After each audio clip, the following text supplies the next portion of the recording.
Hello students, welcome to Learn Me Now. Today we will learn how to write an impressive letter. Letter क्या है? Letter एक message है जो एक व्यक्ति द्वारा दूसरे व्यक्ति को सेंड किया जाता है. इम्प्रेसिव लेटर्स लिखना एक आर्ट होता है. बार बार प्रैक्टिस कर कोई भी इसका मास्टर बन सकता है.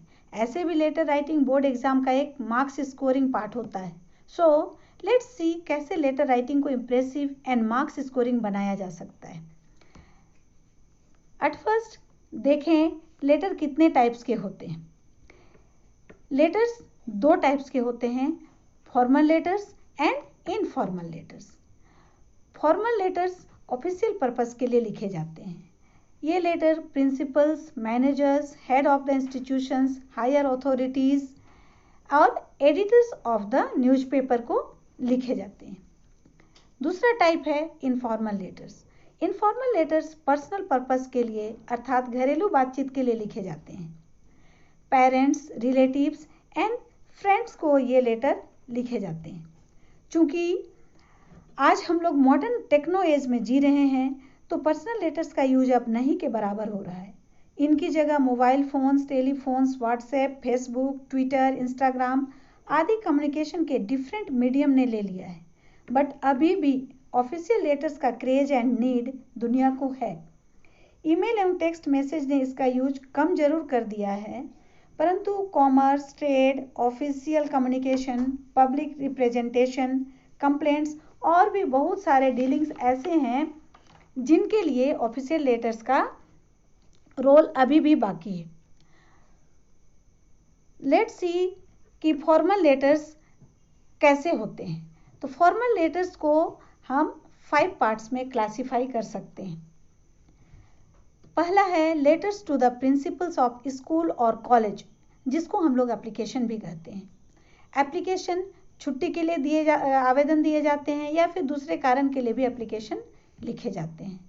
दूसरी बात, कोई जॉब में जब हम जाते हैं, कोई नई नौकरी के लिए जाते हैं तो वहाँ भी उसके लिए एप्लीकेशन लिखना पड़ता है. सेकेंड टाइप है लेटर्स ऑफ कंप्लेंट्स. किसी भी प्राइवेट या पब्लिक कंपनी या ऑर्गेनाइजेशन के लिए को उसके सामान, उसकी वस्तु या उसकी सेवा के लिए जो कंप्लेन किए जाते हैं, इसके लिए भी लेटर लिखे जाते हैं. नेक्स्ट है letter for placing an order. जब कोई सामान या फिर सेवा का ऑर्डर किया जाता है उसके लिए भी लेटर लिखा जाता है कि कौन कौन सा सामान चाहिए या किस तरह की सेवा चाहिए, उसका ऑर्डर के लिए एक लेटर लिखा जाता है और जो उससे रिलेटेड जो कंपनी या ऑर्गेनाइजेशन होता है उसको ये लेटर भेजा जाता है. नेक्स्ट होता है लेटर्स ऑफ इंक्वायरी. ये ऑर्डर प्लेस करने के लिए या कंप्लेंट करने के लिए जितने भी प्रोडक्ट या सर्विस की बात होती है उसकी सारी जानकारी, जैसे आप कोई जॉब करने जाते हैं तो उस जॉब की जानकारी लेते हैं, कोई सामान खरीदने जाते हैं तो उसके बारे में पूरी इंक्वायरी करते हैं. तो इस तरह के लेटर जो इंक्वायरी करने के लिए लिखे जाते हैं इनको लेटर्स ऑफ इंक्वायरी कहते हैं. नेक्स्ट एंड लास्ट है लेटर्स टू द एडिटर. जितने भी ऑर्गेनाइजेशन को लेटर लिखा जाता है, उनको मैसेज सेंड किया जाता है, कंप्लेंट किया जाता है, रिक्वेस्ट किया जाता है, जब वहाँ पर वो फेलियर हो जाता है, कोई किसी तरह का रिप्लाई नहीं आता है, तो ऐसे समय में लास्ट ऑप्शन बचता है कि ये कंप्लेन, रिक्वेस्ट या कोई भी जो मैसेज देना है वो न्यूज़पेपर के थ्रू पब्लिक को या जो संस्था है उसको पहुंचाया जाए. इसके लिए इस तरह का लेटर लिखा जाता है और ये न्यूज़पेपर के एडिटर को लिखा जाता है और उनसे रिक्वेस्ट किया जाता है कि आप इस न्यूज़ को, इस मैसेज को या कंप्लेन को अपने न्यूज़पेपर में जगह दें और पब्लिक या इंस्टीट्यूशन तक पहुंचाएं. तो ये था हमारा क्लासिफिकेशन की फॉर्मल लेटर को किस किस पार्ट में हम बांट सकते हैं, अलग अलग पार्ट में, और उससे हम लिख सकते हैं. तो कोई भी लेटर को लिखने के लिए उसके कुछ स्टेप्स होते हैं जिसको फॉर्मेट कहा जाता है. एक फॉर्मेट होता है जिस फॉर्मेट में हम अपने मैसेज, कंप्लेन या जो भी बातें होती हैं उसको डालते हैं और रिसीवर तक पहुंचाते हैं. तो इफ़ेक्टिव लेटर लिखने के लिए इस करेक्ट फॉर्मेट का होना ज़रूरी है जिसको आपको फॉलो करना है. So let's see what is the format and how to write a letter. Letter लिखने के लिए सबसे पहले तो आप क्वेश्चन को 2 से 3 बार पढ़ें, उसे समझें और फिर उसके बारे में विचार करें कि किस तरह लिखना है। प्लान करने के बाद इस फॉर्मेट में आपको लेटर को पुट करना है। तो ये फॉर्मेट का फर्स्ट पार्ट है सेंडर्स एड्रेस। सेंडर कौन होता है? सेंडर लेटर सेंड करने वाला है, और कौन है वो? आप। अगर क्वेश्चन में सेंडर का नाम और एड्रेस दिया हुआ है तो ठीक है, नहीं तो आपको खुद से सेंडर का एड्रेस लिखना पड़ेगा। सेंडर का एड्रेस लिखने के लिए मैक्सिमम 3 लाइन का यूज करना है। फर्स्ट लाइन में हाउस नंबर और स्ट्रीट लिखना है, सेकेंड लाइन में टाउन और स्टेट लिखना है, थर्ड लाइन में पिन कोड लिखना है। एड्रेस लिखने के बाद उसमें किसी तरह का कोमा या फुल स्टॉप लास्ट में नहीं लगाना है। दूसरी बात, सेंडर्स एड्रेस में सेंडर का नाम नहीं लिखना है। इसके बाद वाला स्टेप आता है डेट। सेंडर एड्रेस बताता है कि लिखने वाला कौन है, डेट बताता है लेटर कब लिखा जा रहा है। तो लेटर लिखने के लिए आप एक स्पेशल तरीका आपको अपनाना है कि पहले डे लिखेंगे, डे को नंबर में लिखना है, जैसे 20 डिजिट में लिखना है। फिर मंथ को वर्ड्स में लिखना है, जैसे मैंने लिखा है वर्ड्स में। उसके बाद जो ईयर है उसको फिर से नंबर में लिखना है, लेकिन ईयर को पूरा लिखना है। यहाँ 2020 ईयर है, जिसको आपको केवल 20 नहीं लिखना है। जैसे आप कहते हैं आज का डेट क्या है, तो 20/3/20, तो 20/3/20 नहीं लिखना है, लिखना है 20 मार्च 2020। ये डेट लिखने का सही तरीका है। नेक्स्ट स्टेप है रिसीवर्स एड्रेस। रिसीवर कौन है? जिसे लेटर लिखा जा रहा है। तो रिसीवर का एड्रेस ऑलवेज आपके क्वेश्चन पेपर में दिया हुआ रहता है। तो इस एड्रेस को लिखते वक्त भी आपको याद रखना है कि फर्स्ट लाइन में रिसीवर का डेजिग्नेशन या रैंक, उसका पद क्या है वो लिखना है। किसी किसी एड्रेस में उसका नाम भी दिया रहता है, तो अगर एड्रेस में नाम दिया है तो पहले नाम लिखेंगे, फिर रैंक लिखेंगे। नाम नहीं दिया हुआ है तो रैंक लिखना है। सेकेंड लाइन में जो इस व्यक्ति को आप लेटर लिख रहे हैं, उस व्यक्ति का जो इंस्टीट्यूशन या ऑर्गेनाइजेशन है उसका नाम लिखना है। और फिर अगले लाइन में उसका पूरा एड्रेस, जैसे आपने सेंडर एड्रेस में लिखा है उसी तरह इसमें भी प्लेस लिखना है, एरिया लिखना है, प्लेस लिखना है और फिर पिन कोड भी लिखना है।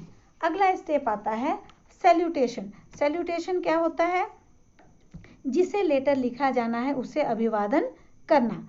फॉर्मल लेटर्स में सर या मैडम या फिर डियर सर या डियर मैडम लिखना है। अगर क्वेश्चन में जेंडर क्लियर किया गया है कि रिसीवर मेल है या फीमेल है, तो उसके अकॉर्डिंग ही सर या मैडम लिखना है, और नहीं तो आप सीधे डियर सर या सर लिख सकते हैं, अलग से मैडम लिखने की आवश्यकता नहीं है। पर्सनल लेटर्स में रिलेशन के अकॉर्डिंग सैल्यूटेशन लिखा जाता है, जैसे dear father, dear brother, dear friend. और फिर फ्रेंड और छोटे को लिख रहे हैं तो आप सीधे डियर के बाद उसका नाम लिख सकते हैं। अगला स्टेप है सब्जेक्ट। सब्जेक्ट फॉर्मल लेटर का एक इम्पॉर्टेंट पार्ट होता है। सब्जेक्ट ये बताता है कि लेटर क्यों और किस बारे में लिखा जाना है। सब्जेक्ट को बिल्कुल शॉर्ट में लिखना है, मैक्सिमम 4 to 6 वर्ड्स में ही इसे लिखना है। तो सब्जेक्ट ही लेटर का मेन पार्ट होता है, मतलब उसके बारे में बताता है, इसलिए सब्जेक्ट को आपको साफ लिखना है। और सब्जेक्ट आपको ऐसे भी क्वेश्चन पेपर में गिवन होता है, उसी को शॉर्ट करके लिखना है। सीबीएसई के न्यू गाइडलाइंस के अनुसार लेटर्स में पहले सैल्यूटेशन लिखना है, उसके बाद सब्जेक्ट लिखना है। पहले के लेटर्स में सब्जेक्ट लिखते थे, उसके बाद सैल्यूटेशन लिखते थे, लेकिन अब याद रहे पहले सैल्यूटेशन लिखना है, बाद में सब्जेक्ट लिखना है, जैसे मैंने आपको फॉर्मेट में लिख के बतलाया है। नेक्स्ट स्टेप होता है body of the letter. Body का मतलब उसका शरीर, लेटर का मेन भाग, जितना भी आपको जो सब्जेक्ट आपने दिया है उस सब्जेक्ट को फुली डिस्क्राइब करना है इस पार्ट में। तो बॉडी ऑफ द लेटर का भी 3 पार्ट होता है, इंट्रोडक्टरी पार्ट, इंफॉर्मेटिव पार्ट और कंक्लूडिंग पार्ट। इंट्रोडक्टरी पार्ट अपने नाम के अकॉर्डिंग सब्जेक्ट को इंट्रोड्यूस करता है, मतलब सब्जेक्ट जो है उस सब्जेक्ट को वर्णन करता है, बताता है कि लेटर राइटिंग का पर्पस क्या है। इंफॉर्मेटिव पार्ट में लेटर का पोजीशन, आपको किस बारे में लिखना है, अगर ये कोई प्रॉब्लम है तो उसके कारण क्या है, उसमें कौन कौन से इश्यूज हैं और फिर उसका इफेक्ट क्या होगा आदि का डिटेल्ड इंफॉर्मेशन इसी पार्ट में दिया जाना है। नेक्स्ट पार्ट है कंक्लूडिंग।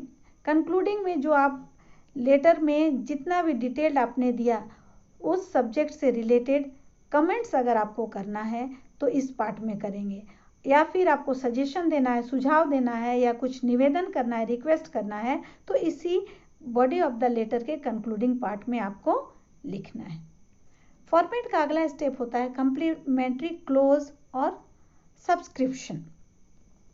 यह लेटर को एंड करने का एक कटियस वे है जिसमें आप सम्मान पूर्वक जिसको लेटर लिख रहे हैं उसके विदा लेते हैं। तो फॉर्मल लेटर में योर्स के बाद सिंसियरली या फेथफुली लिखा जाता है। पर्सनल लेटर में रिलेशन के अनुसार your loving son, your loving daughter, yours affectionately या फिर केवल योर्स लिखा जाता है। याद रखें योर्स के बाद सेकेंड वर्ड के first letter means sincerely, faithfully, truly या लविंग, अफेक्शनेटली जो भी लिखते हैं वो सेकेंड वर्ड का फर्स्ट लेटर स्मॉल लेटर में होगा, उसे आप कैपिटल नहीं लिखेंगे। दूसरी बात, ये जो सिंसियरली या अफेक्शनेटली लिखते हैं इसके बाद किसी तरह का कोमा या फुल स्टॉप नहीं लगेगा। फॉर्मेट का लास्ट पार्ट है सिग्नेचर। सिग्नेचर होता है सेंडर का नाम। मैंने शुरू में ही बताया था कि सेंडर्स एड्रेस में सेंडर का नाम नहीं देना है। तो सेंडर कौन है, लेटर लिखने वाला कौन है, इसका पता कैसे लगेगा? इसका पता लगने के लिए ये लास्ट में आपको सिग्नेचर करना है, मतलब अपना नाम देना है। कभी कभी क्वेश्चन पेपर में सेंडर का नाम गिवन रहता है तो आपको जो नाम दिया हुआ है क्वेश्चन पेपर में वही नाम लिखना है। अगर वहाँ गिवन नहीं है तभी आप अपना नाम या कुछ भी नाम वहाँ लिख सकते हैं।